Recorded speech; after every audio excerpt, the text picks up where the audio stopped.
everyone. Welcome to today's webinar, Driving Business Growth in the Experimentation Era. I'm Alice, Marketing Manager at Widerfunnel, and I'll be kicking things off for you today. As usual, just a few housekeeping items to get started. So there's no need to take notes. We'll be sending out the slides and the presentation for you after the webinar. And also feel free to ask any questions throughout the webinar by using the Q&A button towards the end of the screen, the bottom of the screen, and we'll address those questions during the Q&A period at the end, just after the presentation. And so just to begin, our presenter today is Widerfunnel's founder and CEO, Chris Goward. When companies like HP, Microsoft, Motley Fool, and Dollar Shave Club want to improve their business results, they call Chris. He founded Widerfunnel with the belief that great ideas should be tested to prove their value. He's the brain behind the popular lift model and infinity experimentation process. He also wrote the best-selling book, You Should Test That, and has spoken at over 300 events globally. So I'll pass now off to Chris to begin. Awesome. Thanks, Alice. And thank you to all of you who have joined us today. So I've got a really interesting presentation, I think, today about how to create an experimentation mindset for growth. This is a brand new presentation, new content based on a research report that we've just conducted. So I'm actually going to turn my video on so I can get a little familiar with you out there and say hello from up here in sunny Vancouver. So, you know, Widerfunnel may not be familiar with a lot of you, some of you on the line here. Essentially, what we've been doing is optimizing the process of experimentation to get reliable results for businesses since 2007. We've really been focusing on creating processes and frameworks to get more reliable and consistent results to help companies make better business decisions. Because we believe fundamentally that evidence-based decisions get the best results. So today, what we're drilling into is research, a research study that we conducted with 230 senior level participants of enterprise level businesses. And I'm going to share with you some of the results as well as tie it into some of the frameworks that we found working for great companies. So why this is important is that the best companies in the world, the leaders in their categories, are driven by experimentation. Experimentation is now at the core of all great businesses. As Jeff Bezos famously says, our success at Amazon is a function of how many experiments we conduct every year, every month, every day. And what they do is really, since the beginning, if you read his biography, you know, they've gone down to experimenting their business processes, experimenting with different types of logistics systems in different cities, all the way down to their customer experience on their websites. And it pays off in growth, right? Insight-driven businesses, this is research by Forrester, shows that insight-driven businesses with experimentation at their core, these are publicly traded companies, grow at 8 times the GDP of all the rest of the businesses. And that is also then founded with the venture-backed startups, which are also experimentation-driven, which are driven at growing at 40% annually versus 3.5% of global GDP. So experimentation, you know, I'm preaching to the choir here, I think. You're here because you want to know how experimentation works, right? So I'm setting the foundation here to understand that experimentation is now the core competency for market leaders. So what we found through our research over the last few years is that there are distinct levels of experimentation success and maturity. There's a growth process to get there. We've identified 5 distinct levels with techniques on how to move up that ladder of experimentation competency. So I'm going to share with you some of those tips on how to do that. And at the end of the presentation, I'm actually going to give you a unique way that you can find out where you're at and specific action items that you can get to the next level within your organization or in your business unit. So let's drill into some of the findings from the study. 92% of organizations that reported substantial year-over-year revenue growth in our study say that decisions happen quickly in their organizations. So what's interesting is that when we look at company size, there's an inverse correlation, right? An organization's ability to move and act quickly is inversely correlated with company size. Now that might not be surprising, but what is surprising is there's an outlier group here. There's still hope. There's a group of companies that are, even though they're large enterprises, they found a way to have decisions and actions happening quickly, even if it's within a certain silo or an outlier group within the organization. So the number one theme that we found within our study is that agility is essential for growth. This resonated very clearly through all of the participants that we surveyed and spoke with in our study. What we see is that strong growth companies are more likely to report fast decision making. So agility, 90% of the strongest growth organizations had fast decision making, whereas no growth organizations were only 62% likely to say that they had fast decision making. So strongly correlated there. So what did they find? And what we did is we did a quantitative study, and then we also followed up with qualitative interviews to really understand the reasons behind some of the findings and correlations that we're discovering. And there were some strong themes and consistencies that came through when people reported that they had stumbling blocks to their velocity. The first one was that there's no North Star. The organization was lacking a shared vision and purpose and a direction for their experimentation. They had closed doors. There wasn't an actionable strategic guidance from executive levels to empower employees to make decisions. There was a rigid bureaucracy, right? Resources were fixed rather than flexible to move towards where they were needed. Silos were disconnected, so the teams lacked the connection, and there were often conflicts between the priorities. You'll often find this between marketing and IT departments, right? When marketing has, or product or e-commerce, they have initiatives to create great experimentation programs, but they have to use their own internal resources of engineering. And blurring, there weren't access to shared standards or accountability, so they didn't report up to the same level of accountabilities.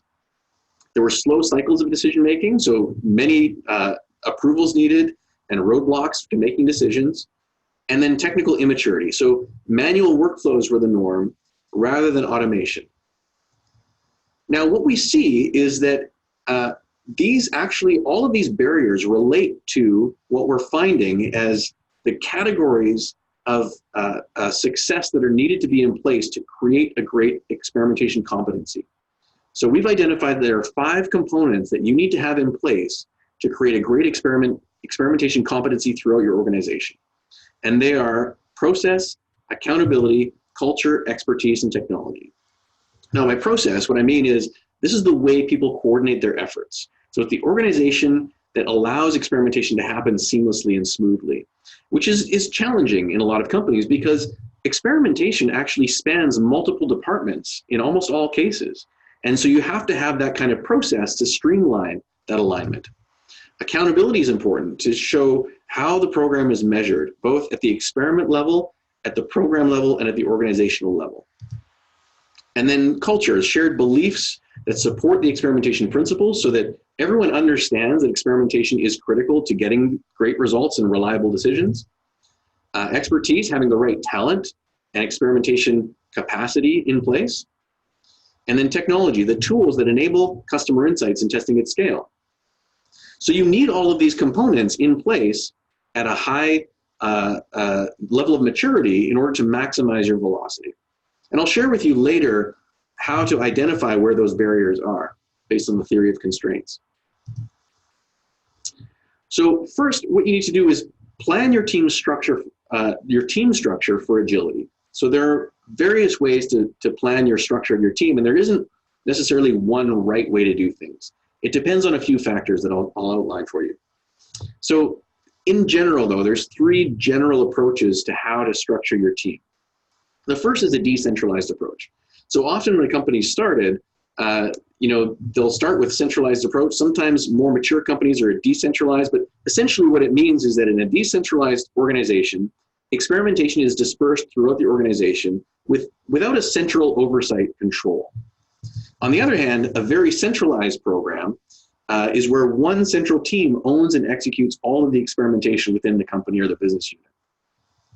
And then there's often some hybrid in here where, sometimes there might be central standards with individual execution, or there might be a center of excellence which holds the accountability for the expertise in the organization, and then they provide training throughout. And there's various ways of those things being organized. But our research has shown some consistencies. So over the last 2 years, we've asked the question about the type of organization that companies are using.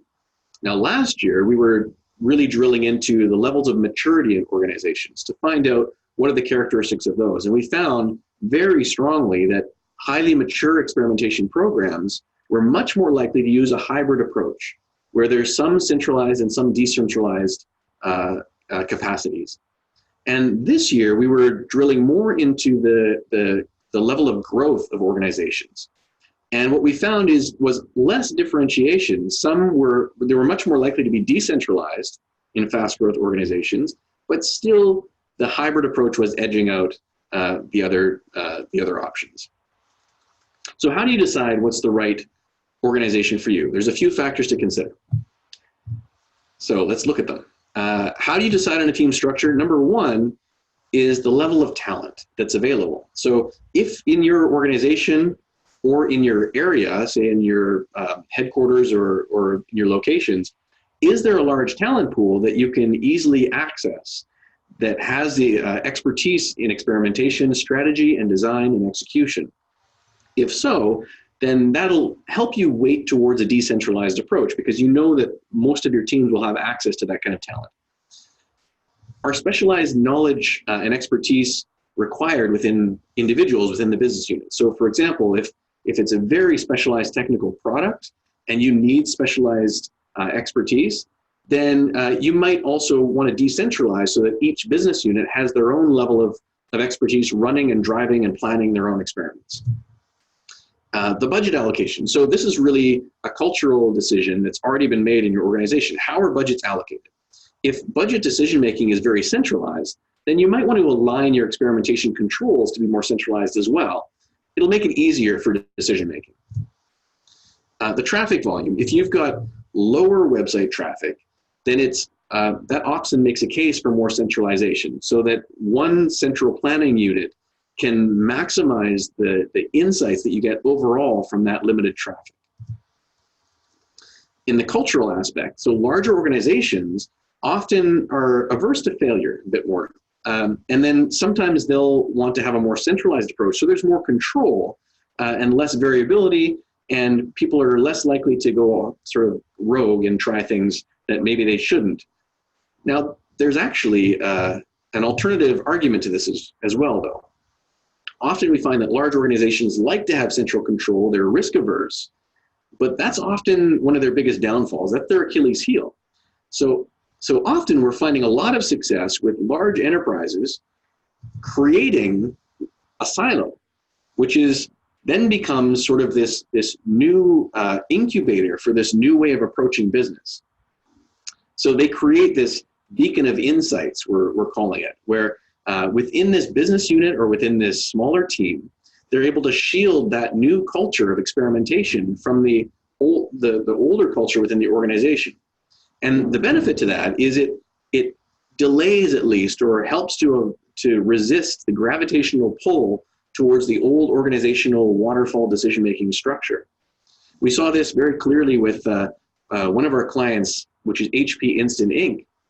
We've been working with them since 2014, and I've just been working with their leadership over the last few months to really craft this understanding of where they were coming from and where they've evolved to. And what Gretchen Gary, who's one of the innovative managers there, she was one of the founding members of this team.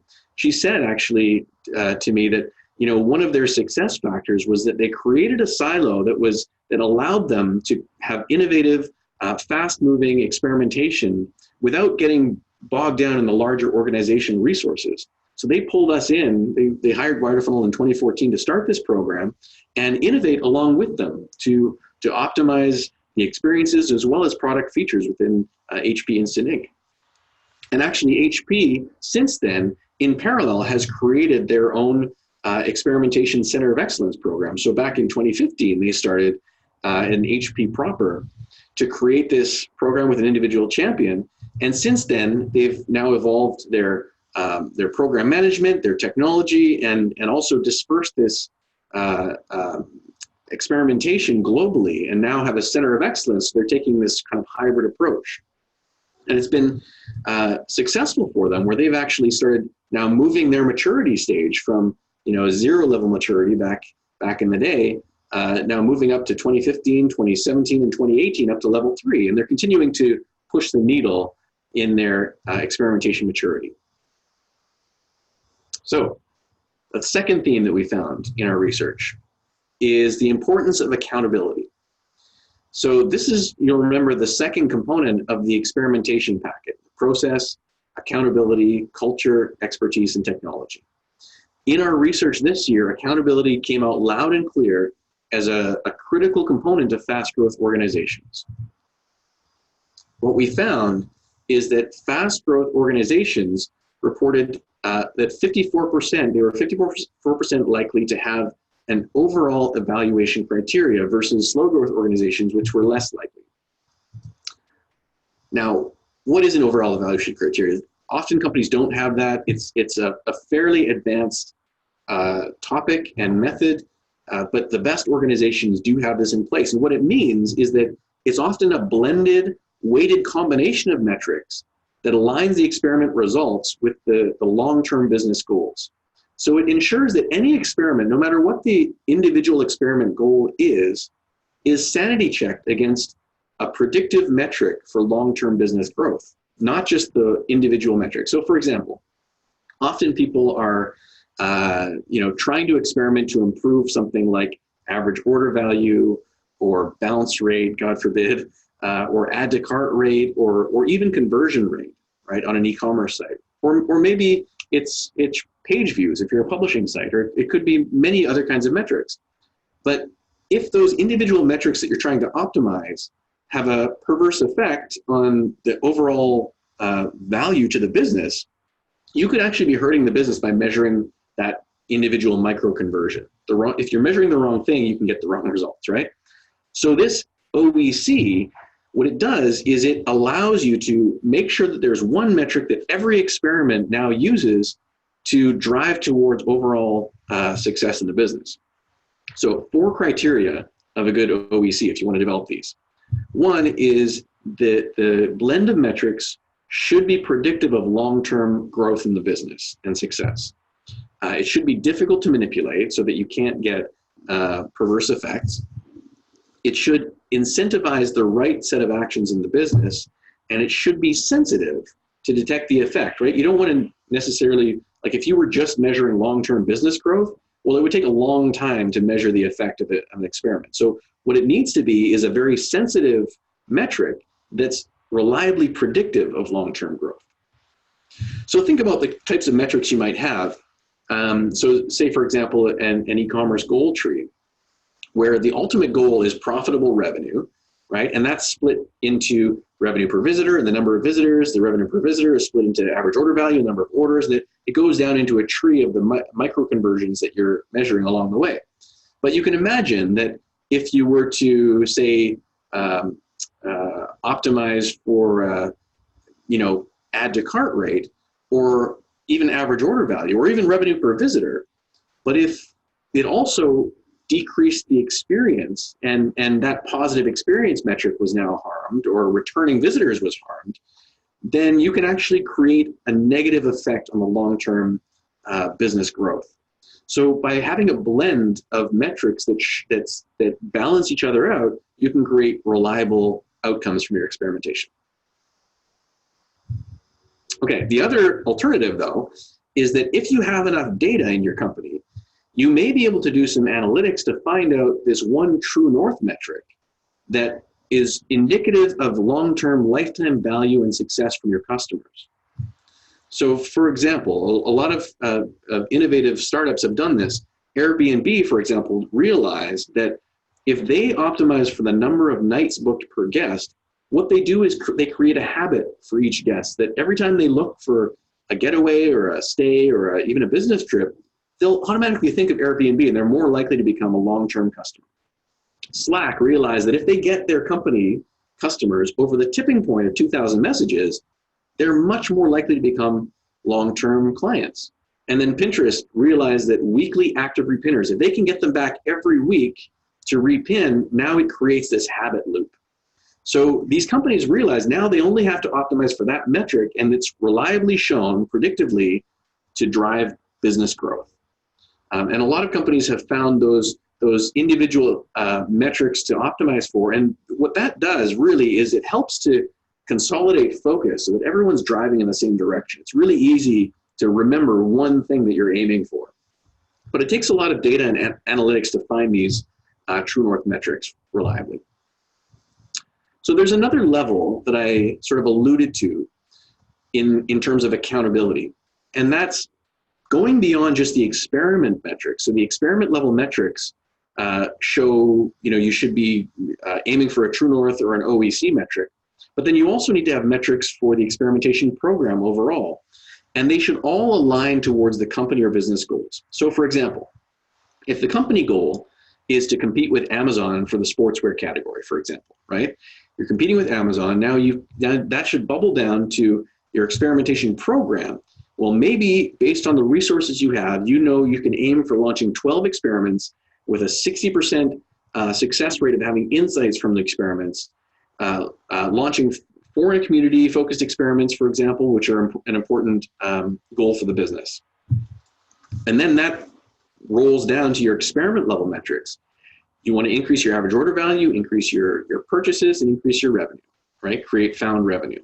So that's just an example of how the metrics at each level need to align and be able to be measured, most importantly, reliably and simply. So you got to narrow it down to the handful of 3 to 4 KPIs that can be measured to determine success of your program. So what we found in the data is that, this is a really important finding, is that the strongest growth companies were much more likely to have designed their overall evaluation criterion involving their senior executive team. So fast growth organizations, 40% of them said they designed it with their executives, whereas slow growth organizations only involve their executives 17% of the time. So that's really important to understand, because it also changes the perspective of the experimentation program. If the executive team's involved in the OEC, then the strategy of the experimentation actually starts to be influenced. One way of doing that we've implemented is to make sure that there's clear reporting transparency. That's hugely valuable for executives to understand that they have access to all of the information about a program. That transparency creates a lot of trust. So we've created a tool that we use for all of our clients called LiftMap. And what that does is we manage all of our experiments that we work with our clients on, and also our clients are using this independently of us to manage their experimentation program, store all of the insights and the results, and this gives executives a nice clean dashboard that they can see the velocity, they can see the success rate, they can see the uncovered revenue, and they can see the ROI from their experimentation program. Imagine how easy it is to find more budget when you have this clear dashboard of the results. And then you can also see the resource allocation. So where at each stage are experiments in development, and what's the upcoming roadmap for potential insights that's coming into the business. Now this gets executives really excited, because they can see that, if they have strategic business questions, they know exactly where to put them into the process to get them answered using data. So that leads into theme number 3, is what we find is that executive support is critical for fast growth.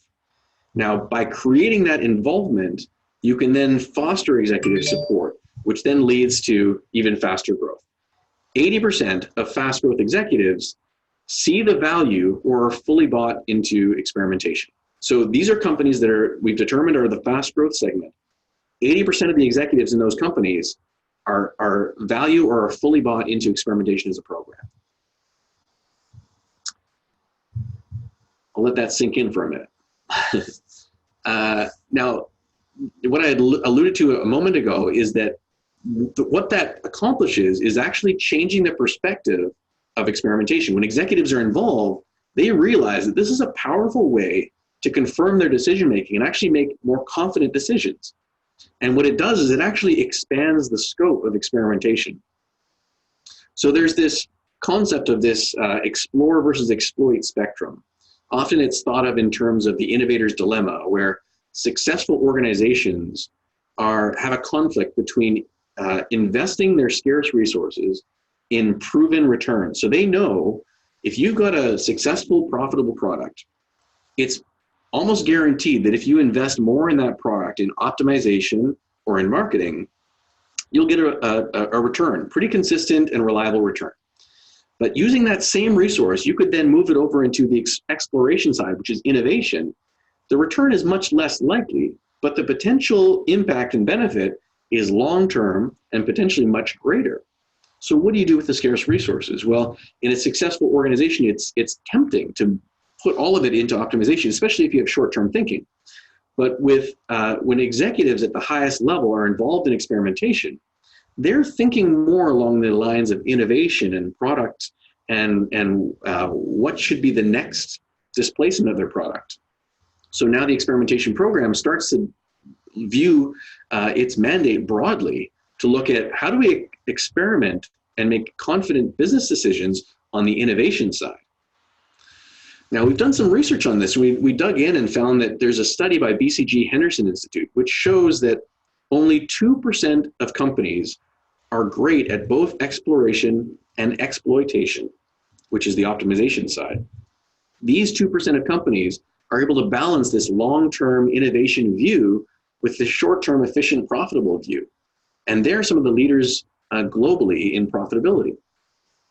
So what are the characteristics of these companies? We found that this study by BCG Henderson showed that, number one, they, of course, excel at both exploration and exploitation. They retain an outside-in focus by tapping into outside perspectives and not just relying on their insular view. You know, a lot of companies, especially large organizations, they become like this walled fortress where no one really leaves or thinks about what happens outside of those walls, because the politics are so strong that you spend all of your time trying to battle and get ahead within this organization that you ignore what's happening outside, and it makes you very brittle and vulnerable. So the third characteristic is they embrace necessary disruptions, even when they're painful. So they don't avoid things, even when it might, compete with their little fiefdom that they have in their fortress. They realize that they have to disrupt what they're doing, or eventually they'll fail. And then the fourth is they have a clear model for renewal, bringing in outside innovation that they can then optimize and commercialize and make profitable. So this is where the experimentation spectrum comes into practice, right? The exploration side, the question you could be asking in your experimentation is, what's the next new idea? This is innovation. You can test this. You can test what's the next new idea by creating innovative painted door tests. This is what the lean startup is all about. And then the question is, what's the next new idea potentially? That's very exploratory, maybe small sample size data, maybe more qualitative. And then validation is kind of in the middle, which says, should we do this new idea, right? Not every new idea, even if it's a good one, even if it potentially has demand or it's profitable, doesn't align with what we should be doing. So then we can test within that validation area. And then exploitation is, how should we do it best? Once we've decided on an idea, how should we best execute on this throughout all of the touch points and decision-making in development of that opportunity? All right, so let's get into the fourth theme, which we saw in our data, which is a customer-centric focus creates employee ownership. The purpose of everything that we're doing here is to become customer-centric. That's what optimization and experimentation is all about. It's actually validating our ideas and insights against the crucible of customer actions and decision-making in experimentation. So again, no presentation is complete without a couple of Bezos quotes. He says, the most important thing is to be customer obsessed. Don't just satisfy your customers, figure out how to absolutely delight them. That's the number one thing. And what I believe is that the purpose of all this innovation and optimization ultimately is to create the foundation for delightful customer experiences, which then lead to increased enterprise value. That's the whole output of the experimentation competency. It's not just to test buttons test form fills and test, website pages. It's really about to understand your customers from a very scientific level and create experiences that bring them back again and again, that create that emotional resonance, that create that functional fulfillment, so that they then become raving fans, and which increase your enterprise value overall. Today, originally when we started in 2007, we were really all about experimentation in digital experiences. It was all about A/B testing.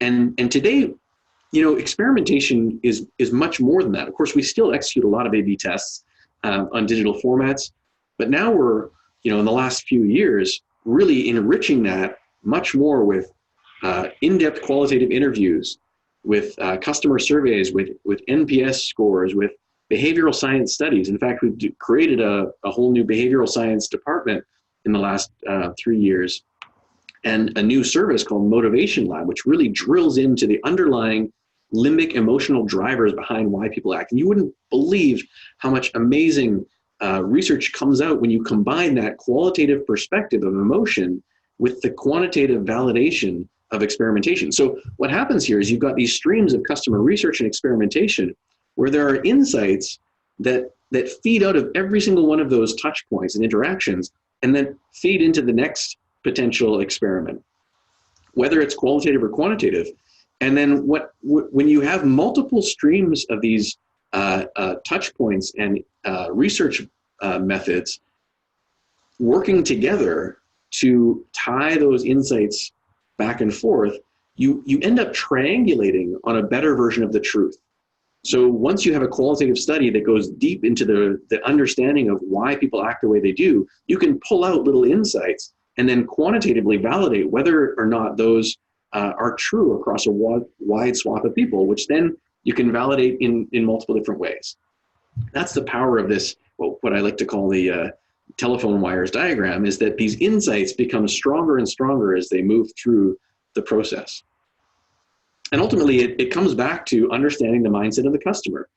Back when we started Widerfunnel, I originally sketched this lift model out on a napkin back in 2008.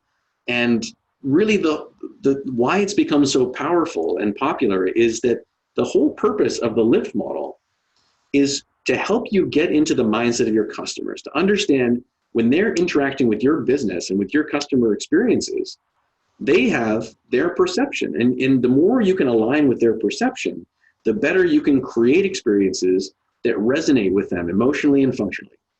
So the core of it is the value proposition that they perceive, right? The perceived costs and benefits that they have in their mind between the benefits and the costs of taking action. And then this is the potential for your improvement, is what do they perceive as their need and their want in what you can give. Then the relevance of that presentation to them. How relevant is that presentation to their expectations and their needs?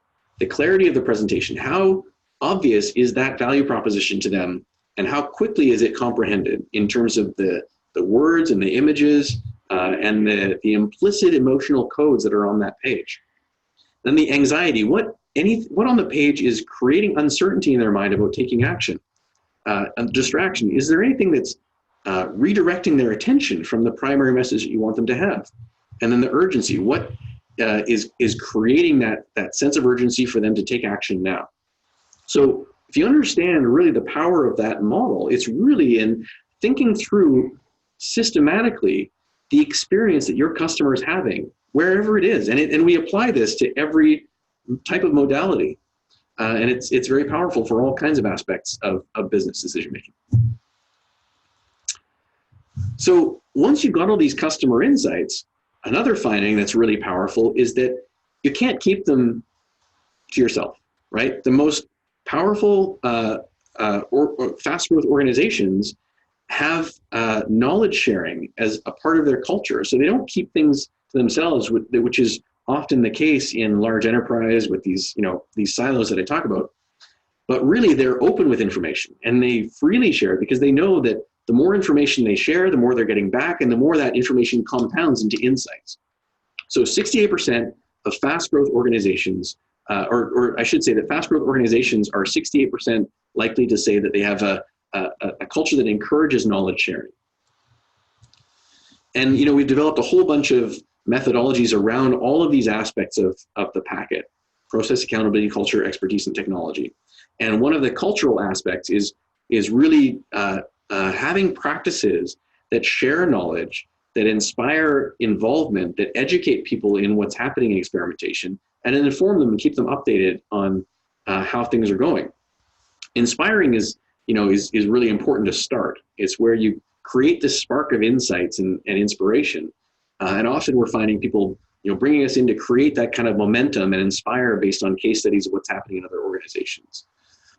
So usually the way this works is to start with the core team, to make sure that there's a nugget that's protected of this new culture of openness and innovation and experimentation and customer obsession, right? So within this core team, getting the rhythms of inspiration, education, and information spinning really well, then ultimately this creates a beacon of insights.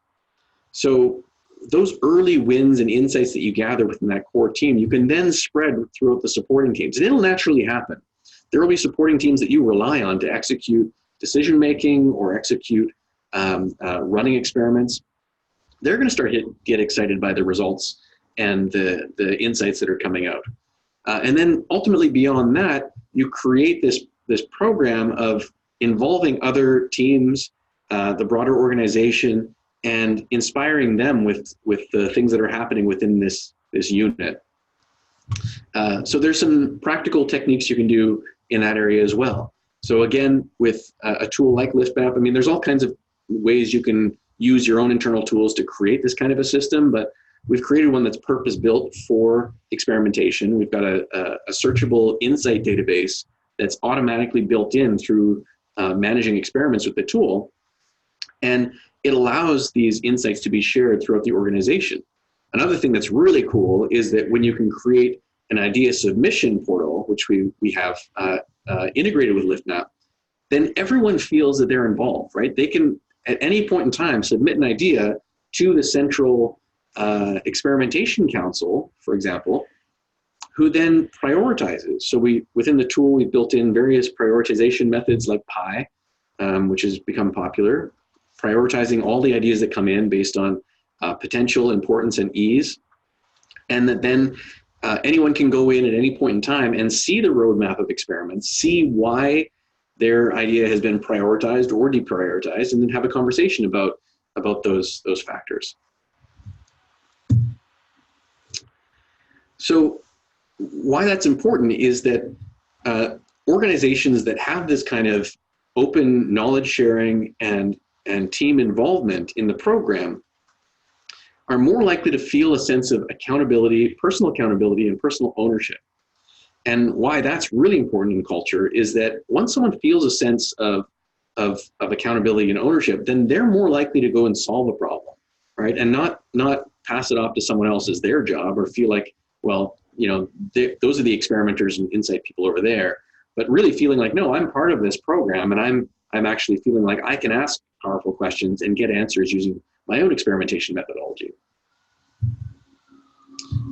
So that's a lot of information we've digested in a short period of time. It's only scratching the surface on the topic. Of course, there's a lot you can do to create an overall experimentation competency. And so the first step is really to understand where you're at in terms of competency and what you need to do to take the next step to get to a higher level. So, you know, I showed these levels earlier in the presentation. Right now, you have an opportunity to champion your growth up the ladder of success, wherever you are. And the goal is to continue to evolve and continue to get better to create more reliable, consistent growth and insights. And one way to visualize this is at each level, there is some constraint that's keeping you from getting to the next level. So I think of this in terms of a concept called the theory of constraints. It's based on a book published in the 80s, actually. It was called The Goal. And a very powerful book conceptually simple in manufacturing, and it applies to so many areas of business. So for example, if you think of this as a manufacturing funnel or as a tube that you have potential insights at the top, feeding through these 5 components into validated insights, either confirmed or rejected insights at the bottom. At some point along these 5 components, you've got a constraint. So for example, say you're at stage 1 and you've got an expertise constraint. Now your goal is to improve your expertise.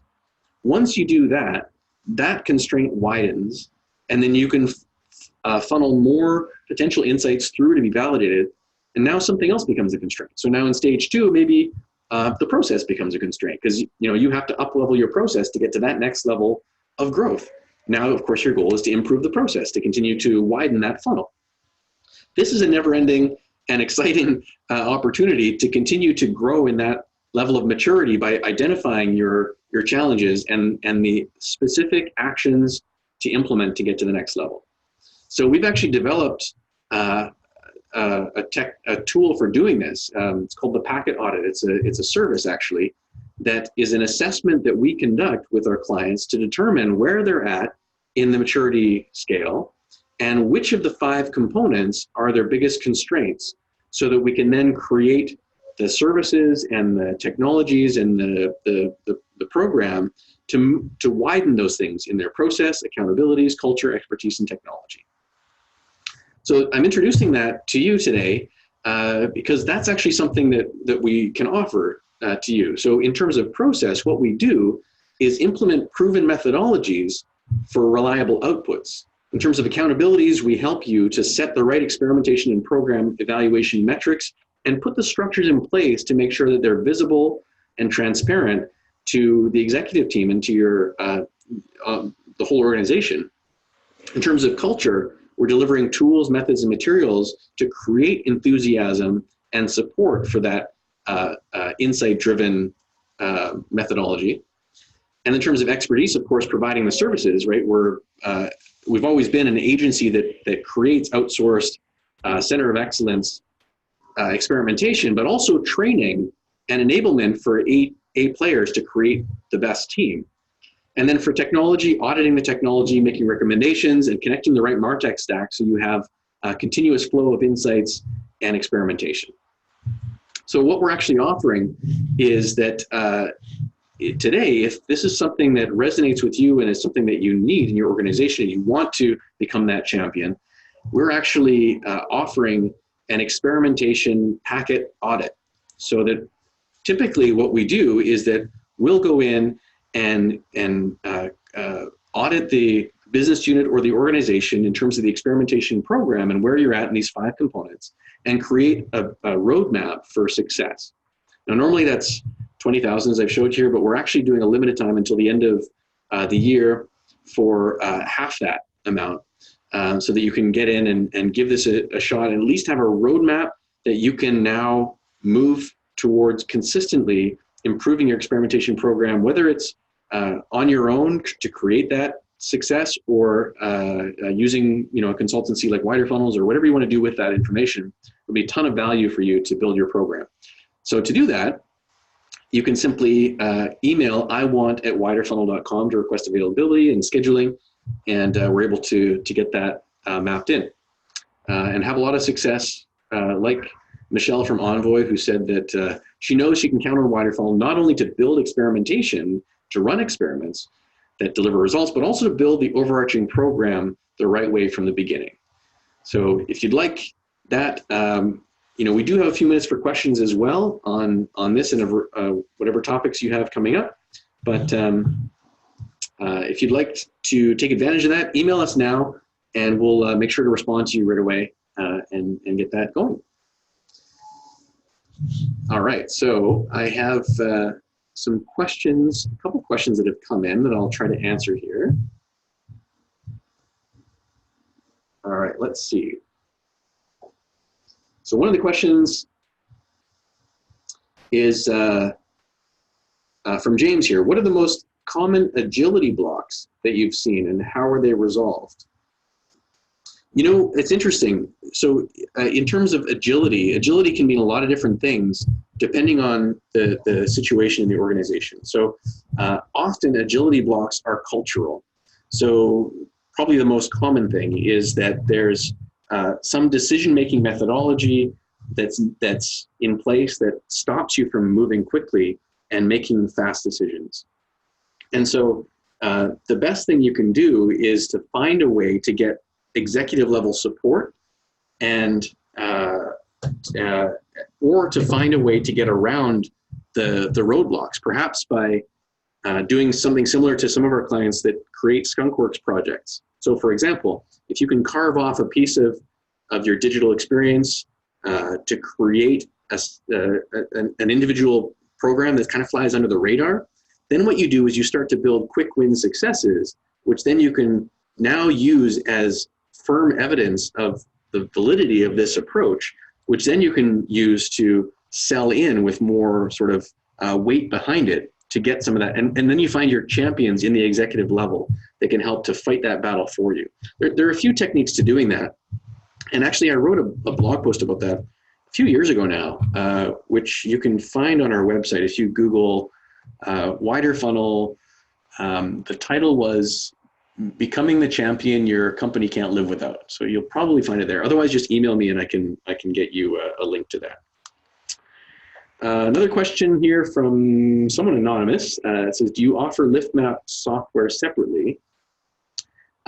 We actually are doing that on a beta trial basis right now. So if you want to be in the beta program, you can email us and we can see if that's a good fit for you. We're being very selective about that. Normally we only offer that to our enterprise clients, but we are offering that as a beta program. So email iwant@widerfunnel.com and we'll check that out for you, sort of let you kick the tires on that. A few more questions coming in here. There's a question, I have doubt of accountability, how the team program is being measured. Normally we measure the impact and conversion rate or other main metrics.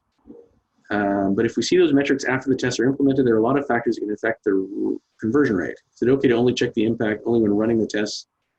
That's a long question. Understand the uplift is the outcome of the program. I'm just trying to figure out exactly what you mean here. So when you're measuring conversion rate or other main metrics, right? So what we always do in our experiments is not just measure one metric, which is I think what you're getting at there. So if you only measure for conversion rate, for example, you can end up with a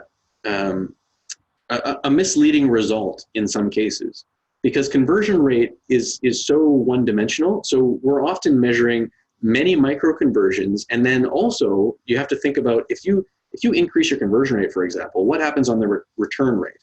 What happens on the average order value? What happens with the customer satisfaction? We had a really interesting example actually with our HP client a few months ago, where an increased subscription rate actually increased unhappiness or dissatisfaction with the service, because there was a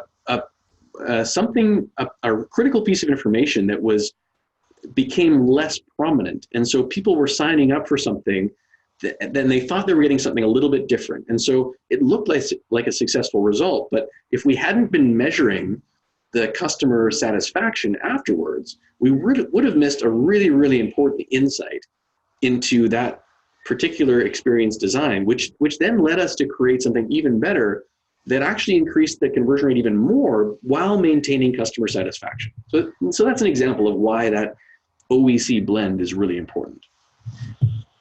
Another question from Anonymous is, will there be a future report like this? How can we participate? Yes, there will be, and we're starting planning on next year as we speak.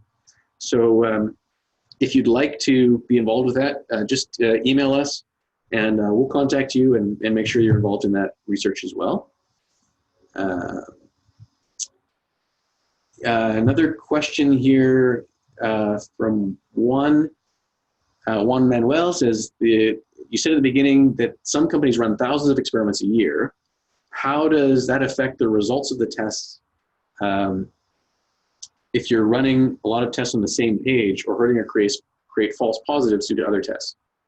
Right, so you have to have the volume of customer touch points to be able to handle that kind of velocity. So that's certainly, those kind of testing programs are very high traffic, high, enterprise volume level of programs.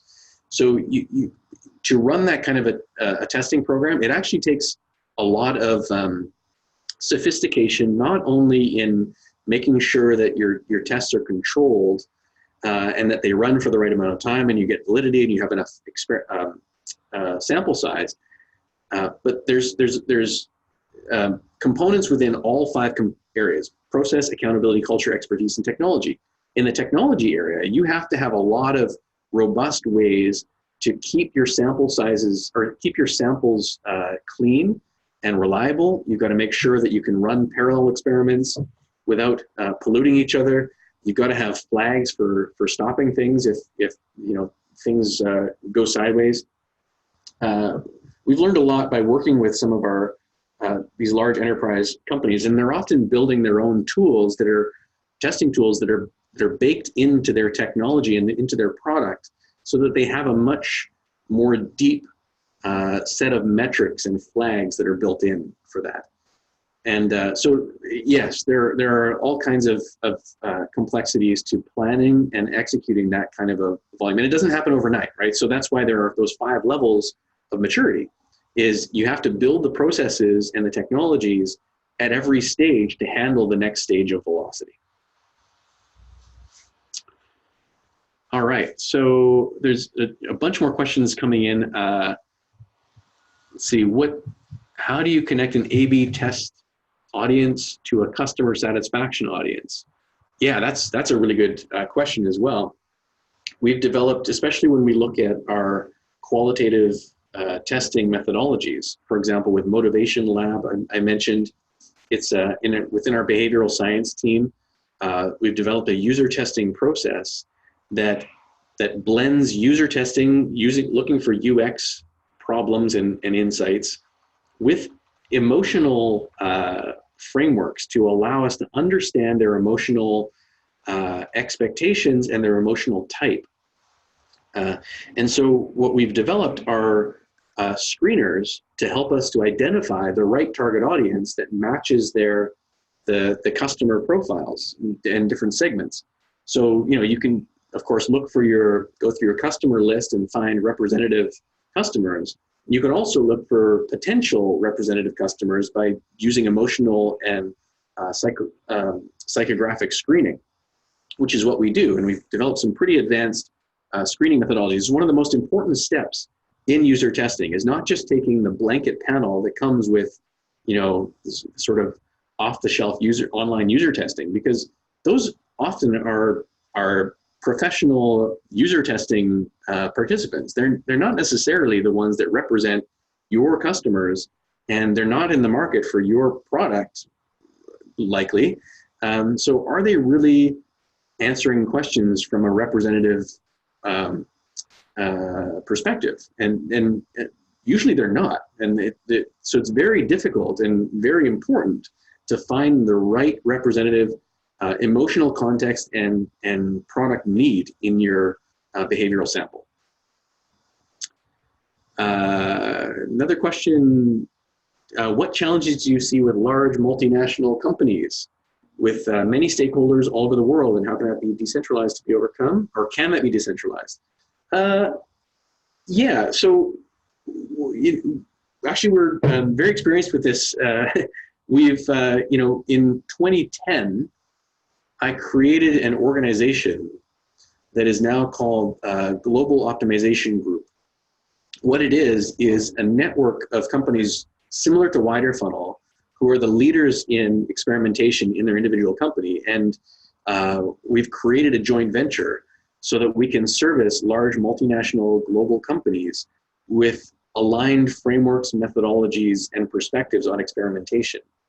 And so The answer specifically, though, depends on the situation. In some companies, again, it aligns with those questions that I ran through earlier. If the culture of the organization is decentralized, then the experimentation program should often be decentralized to match it. If the culture is more centralized, then really what you need is regionalization to make it applicable. But then having central control with a center of excellence for experimentation expertise, for example. So we've done both, and we know how to navigate those kind of situations. But yeah, you're right. There's definitely some complexity to that. But you know, for more on that, I think it's best if we talk to you to understand the specific situation, because there's so many variables when you're talking about a global organization. And we've got, you know, network members, or companies. So our network spans Germany, Austria, France, the Netherlands and the Nordics, the UK, Australia, and India. And so, you know, we've got a wide spectrum of different types of cultures and organizational structures. More questions coming in. We're kind of hitting the end of the hour here. So what we're going to do is, if you have any other questions, feel free to email us, iwant@widerfunnel.com, and we'll make sure to follow up on that. Just one last question that I'll tackle here. It says, regarding experimentation, are there differences between how experimentation is applied in a B2C or a B2B organization? And I would say that for the most part, there is no difference between how experimentation is run between B2B and B2C. Now, there are some general trends that tend to be more likely. So, for example, in the consideration cycle, right? The amount of decision making and the way decisions are made is often different. B2B tends to have more decision makers involved, tends to be a more considered purchase. It tends to have a longer decision cycle. It tends to be more weighted towards lead gen versus immediate e-commerce, but all of those things aren't necessarily the case. Sometimes B2B is a fast decision, immediate purchase, and B2C sometimes is a long decision cycle. So those are kind of artificial differences in terms of conversion. What's most important is to understand that people are people, regardless of what they're buying, regardless of the type of decision they're making. They go through the same decision steps as they're making a decision. So whether or not they're a decision maker or an influencer, they're making the decisions and asking the same kinds of questions. And so the LIFT model, for example, applies in every type of purchase. And the clients that we've worked with span B2B, B2C, e-commerce, lead gen, affiliate marketing, publishing, you name it.